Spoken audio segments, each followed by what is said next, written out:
नमस्कार, कैसे हैं आप सब।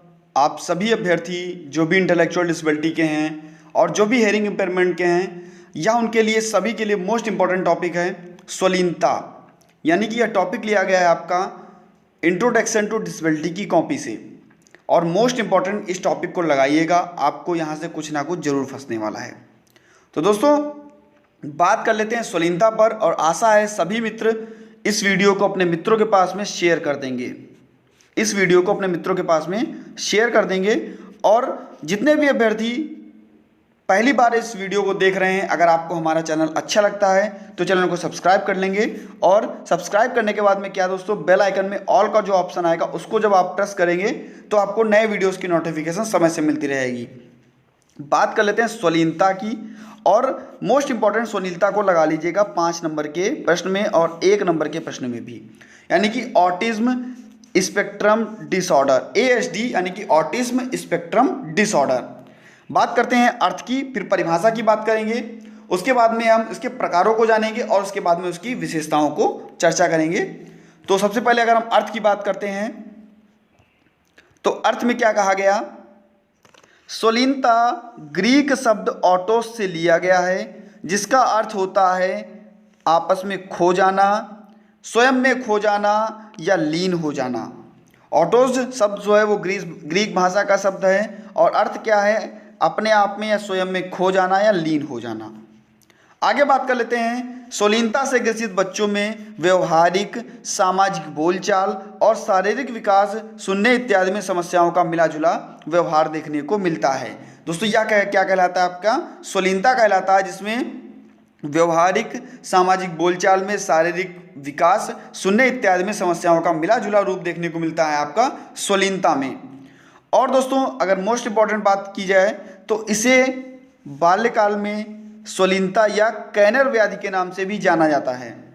दोस्तों अगर आपसे पूछता है कि स्वलीनता को दूसरे नाम से, तो स्वलीनता व कैनर व्याधि के नाम से भी इसको जाना जाता है। और आप सभी को पता है कि सर्वप्रथम लियो कैनर ने इसकी खोज की, और 1943 ईस्वी में इसकी खोज की गई। किसके द्वारा,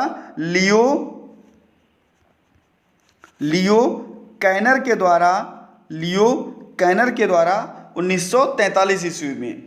और अगर हम बात करते हैं कि इसमें क्या होता है, यह जो होता है बच्चों में, इसको 3 वर्ष तक इसको पहचाना जा सकता है, और यह एक बढ़ती हुई प्रक्रिया होती है। यानी कि जो बच्चा एक बार स्वलीनता की स्थिति में जाता है, अगर उसको शीघ्र हस्तक्षेप ना किया जाए तो वो दोस्तों बढ़ती रहती है, एक प्रोग्रेसिव डिसऑर्डर होता है कह सकते हैं। साथ ही साथ अगर हम बात कर लेते हैं तो लगभग में जो बच्चे होते हैं, जो लड़के होते हैं, वो सबसे ज़्यादा इससे ग्रसित होते हैं। लड़के सबसे ज़्यादा ग्रसित होते हैं इस से। और अगर पूरी ओवरऑल की बात की जाए लड़कियों की तुलना में, अगर पूरी ओवरऑल की बात की जाए तो 10,000 में से 4 बच्चे ऐसे होंगे जो स्वलीन होंगे, यानी कि स्वलीनता होगी जिनको। और अगर हम बात करते हैं डॉक्टर लार्ना विंग की, तो दोस्तों डॉक्टर लार्ना विंग ने 1981 में इसको एस्पर्जर सिंड्रोम शब्द का प्रयोग किया। इसके लिए क्या दोस्तों, एस्पर्गर्स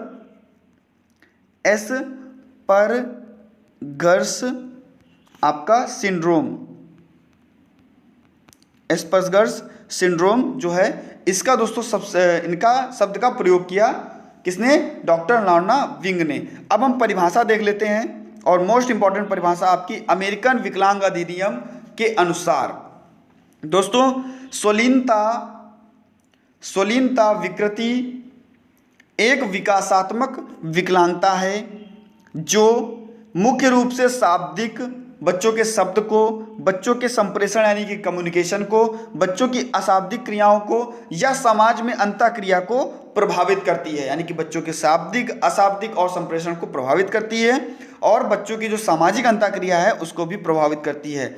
सामान्य रूप से यह घटना 0 से 3 वर्ष के पूर्व होती है। सामान्य रूप से जो यह घटना होती है वो 0 से 3 वर्ष के पूर्व में होती है, जो बच्चों में शैक्षिक निष्पादन को प्रभावित करती है। जो बच्चों के शैक्षिक शिक्षा के निष्पादन को प्रभावित करती है। इसके साथ साथ कुछ अन्य लक्षण भी दिखाई देते हैं, जैसे चीज़ों को बार बार दोहराना, उनकी दिनचर्या में परिवर्तन और अनुक्रिया एवं संवेदी अनुभूतियां भी दिखाई देती हैं। इस प्रकार के बच्चों में गंभीर रूप से भावात्मक कमी होती है, इसलिए बच्चों में शैक्षिक निष्पादन होता है वह विपरीत हो जाता है। अगर अब हम बात कर लेते हैं राष्ट्रीय न्यास अधिनियम 1991 के अनुसार, दोस्तों इसको बताने से पहले जितने भी अभ्यर्थी टेलीग्राम ग्रुप से नहीं जुड़े हैं, जुड़ जाइएगा। लिंक आपको डिस्क्रिप्शन बॉक्स में दे दिया गया है, या आप टेलीग्राम पर जाकर के exam tricky for special education search कर लेंगे, आपको हमारा चैनल मिल जाएगा। जुड़ जाइएगा वहाँ से, वहाँ पर काफ़ी सारी वीडियोज़ की जो लिंक हैं वो आपको मिल जाएंगी, और काफ़ी सारी पीडीएफें जो हैं वहाँ पर आपको मिल जाएंगी। प्रीवियस ईयर की क्वेश्चन की पीडीएफ भी आपको वहीं पर प्रोवाइड करा दी गई है। और दोस्तों काफ़ी सारी जो पीडीएफ हैं जो मैं बनाता हूं उनको भी मैं वहां पर शेयर कर देता हूं, केवल एग्ज़ाम टाइम पर ही ऐसा किया जाता है। दोस्तों शेयर कर दीजिएगा अपने मित्रों के पास में इस वीडियो को भी। देखते हैं राष्ट्रीय न्यास अधिनियम 1999, यहाँ पर बताया गया 4 प्रकार की दिव्यांगताओं के बारे में। पहली दिव्यांगता ऑटिज्म, दूसरी सेरेब्रल पाल्सी, फिर मेंटल रिटार्डेशन और उसके बाद में बहुविकलांगता यानी कि मल्टीपल डिसेबिलिटी। 4 प्रकार की दिव्यांगताओं के बारे में बताया गया। बात करते हैं स्वलीनता से विषय कौशल की वह अवस्था अभिप्रेत है जो मुख्य रूप से किसी व्यक्ति के संप्रेषण सामाजिक योग्यताओं को प्रभावित करती है, जो आवृत्तिमूलक और शासक कारिक व्यवहार में परिलक्षित होती है। अब अगर हम बात करते हैं प्रकार पर, तो पहला प्रकार आपका है एटिपिकल ऑटिज्म। 4 प्रकार में इसको बांटा गया। पहला प्रकार है आपका एटिपिकल ऑटिज्म। तो दोस्तों यह क्या होता है, पहले इसको जान लेते हैं कि आपका एटिपिकल ऑटिज्म क्या होता है। उसके बाद में एस्पर्जर सिंड्रोम पढ़ेंगे, उसके बाद में रेट्स पढ़ेंगे, उसके बाद में CDD पढ़ेंगे यानी कि चाइल्डहुड डिसनेटिव डिसऑर्डर पढ़ेंगे। तो दोस्तों इसमें क्या होता है एटिपिकल में, यह इस स्थिति में क्या होता है, स्वलीनता पंजीकृत विकृतियों के सिर्फ 1 या 2 लक्षण ही उपस्थित होते हैं, यानी कि जो भी विकृतियां होती हैं उसके केवल 1 या 2 लक्षण एटिपिकल ऑटिज्म में जो होते हैं वो परिलक्षित होते हैं। दूसरा आपका क्या है, एस्पर्गर्स। नहीं दिख रहा है तो मैं लिखे दे रहा हूं, एस्पर्गर्स। दोस्तों यह सिंड्रोम क्या होता है, इसमें क्या होता है, यह एक ऐसी स्थिति होती है जिसमें बुद्धि तथा मन संप्रेषण का विकास सामान्य बच्चों की तरह होता है, परंतु सामाजिक कौशल संबंधी क्षेत्र में विकास सीमित होता है। तो दोस्तों यह आपका एस्पर्गर्स सिंड्रोम कहलाएगा। तीसरा आपका होगा रेट्स सिंड्रोम। और दोस्तों इसमें क्या होता है, रेट्स सिंड्रोम में क्या होता है, इसमें होता है आपका, यह एक ऐसी स्थिति है जिसमें लड़की के अंदर कुछ स्नायुतंत्रीय समस्या देखी जाती है, जैसे हाथ से संबंधित लिखावट तथा गतिकी असमानता।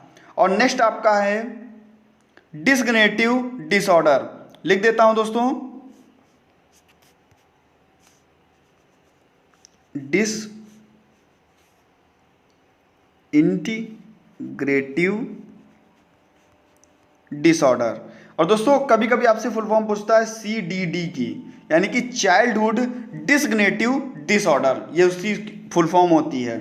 दोस्तों यह एक ऐसा डिसऑर्डर होता है, यह एक ऐसी स्थिति होती है इसमें बच्चे का सामान्य विकास होने के पश्चात तेजी से सभी कौशलों में क्या होती है, गिरावट होती है।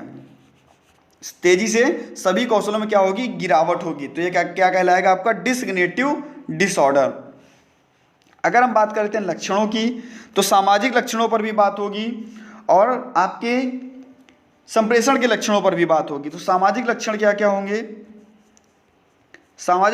होंगे, इसमें समाज से पिछड़ापन देखा जाता है, अपने दोस्तों से ये मिलते जुलते नहीं हैं, दूसरों को दर्द नहीं बताते अपना, और दूसरे की गोदी में बुलाने पर आते नहीं हैं। ये सभी क्या आपका लाड़ प्यार से आकर्षित नहीं होते ये। तो ये आपका सामाजिक लक्षण बताएगा। संप्रेषण क्या होगा, दूसरे से बोलेंगे नहीं, बोल चाल की भाषा जो होती है वो कम होती है, और प्रश्न का उत्तर या हाँ या ना में जवाब देंगे, इसके अलावा ये कुछ नहीं कहेंगे। यानी कि जितना आप इनसे पूछोगे उसमें से आपसे हाँ या ना में प्रश्न का उत्तर देंगे और वहाँ से निकल लेंगे। अनोखी चीज़ें देखने को मिलती, विचित्र चीज़ें देखने को मिलती। जो वार्तालाप होता है वो प्रारंभ में आगे बढ़ने के लिए असमर्थ करता है, यानी कि जब वार्तालाप नहीं करेंगे तो बच्चा आगे बढ़ने के लिए जो होगा वो असमर्थ होगा। ऐसे ही अगर हम बात कर लेते हैं दोस्तों व्यवहारिक क्षेत्र के लक्षण की, तो दोस्तों वहाँ पर क्या होता है, सिर पटकना, दूसरे को मारना, ये सभी क्या होते हैं दोस्तों, ये व्यवहारिक क्षेत्र में आते हैं। आशा है आप सभी को वीडियो अच्छी लगी होगी। अपने मित्रों के पास वीडियो को शेयर कर दीजिएगा और मिलता हूँ नेक्स्ट वीडियो में। तब तक बने रहिएगा हमारे साथ। धन्यवाद।